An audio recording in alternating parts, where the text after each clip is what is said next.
টাকা ইনকাম করার জন্য কঠিন এক সত্য। এটা হয়তো আপনাকে এর আগে কেউ বলেনি। 1900 সাল থেকে 2000 সাল পর্যন্ত এই সালটাকে বলা হয় ইন্ডাস্ট্রিয়াল ইকোনমি।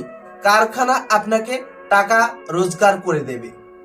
তার পরবর্তীতে আসলো 2000 সাল থেকে 2025 সাল পর্যন্ত, এটাকে বলা হয় নলেজ ইকোনমি। জ্ঞান আপনাকে টাকা ইনকাম করে দেবে। এখন বর্তমানে 2025 থেকে 2040 সাল পর্যন্ত এই সময়টাকে বলা হয় AI economy. AI plus idea আপনাকে টাকা ইনকাম করে দেবে।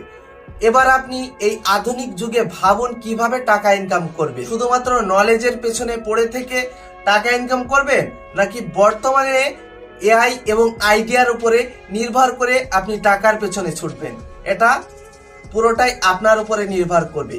বর্তমানে আধুনিকতার যুগে আপনি যদি আপডেট না হতে পারেন, টাকা আপনার পেছনে আসবে না, আর টাকা ইনকাম করা আপনার দ্বারা সম্ভব হবে না।